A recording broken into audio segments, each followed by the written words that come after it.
नमस्कार दोस्तों, मैं सुभाष गिरी।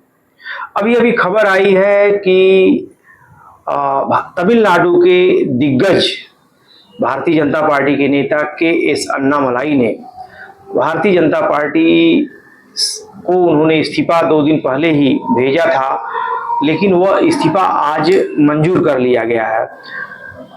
कल उन्होंने भाजपा के राष्ट्रीय अध्यक्ष नितिन नवीन से बाकायदे मुलाकात भी की थी।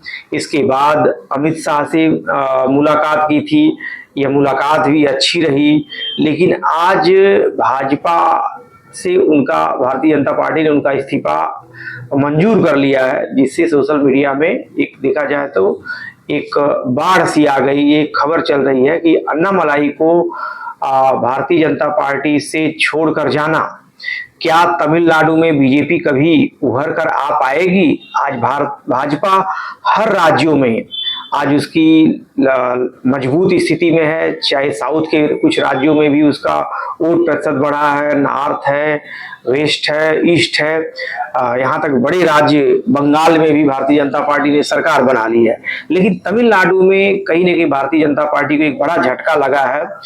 देखा जाए तो के एस अन्नामलाई का अगर बैकग्राउंड देखा जाए तो एक सशक्त और मजबूत और तेज तर्रार नेता है। उनकी चाल ढाल देखा जाए तो एक मजबूत तौर के ऊपर उनको जो है नेता के रूप में माना जाता है। उन्हें हर तरह से उनको इनके पास एक अथाह नॉलेज है, ज्ञान है। लेकिन देखा जाए तो पिछला जो विधानसभा चुनाव था, अन्नामलाई के नेतृत्व में भारतीय जनता पार्टी ने चुनाव लड़ा था। भारतीय जनता पार्टी का वोट प्रतिशत तमिलनाडु में बढ़ा था। यहां तक 4 एमएलए चुन करके अन्नामलाई के नेतृत्व में आए थे। लेकिन जैसे ही इस विधानसभा चुनाव में 2026 के विधानसभा चुनाव में भारतीय जनता पार्टी ने अन्नामलाई को हाशिए पर लाया और कहीं न कहीं तमिलनाडु में बीजेपी को एक बड़ा झटका लगा है। उनको ऐसा लगा कि भारतीय जनता पार्टी तमिलनाडु में वहाँ का अस्थायी नेता होना बहुत जरूरी है। तमिलनाडु की राजनीति कुछ अलग किस्म की है। अब सवाल उठता है, क्या भारतीय जनता पार्टी से के एस अन्नामलाई का चले जाना क्या आगे जाकर के तमिलनाडु बीजेपी की सरकार कभी बन सकती है, या वहां पर भगवा झंडा कभी लहरा सकता है?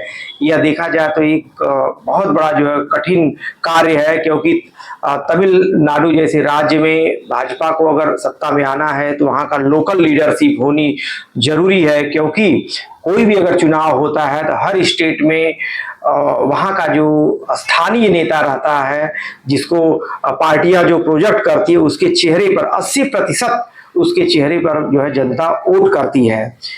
हमेशा देखा जाए तो यह पूरे देश में इस तरह का जो है राजनीति का फैक्टर चलता है। क्योंकि दिल्ली की राजनीति अलग होती है, जनता को पता रहता है कि हमारा प्रधानमंत्री जो है लोकसभा का चुनाव अलग होता है और विधानसभा का जो चुनाव अलग होता है।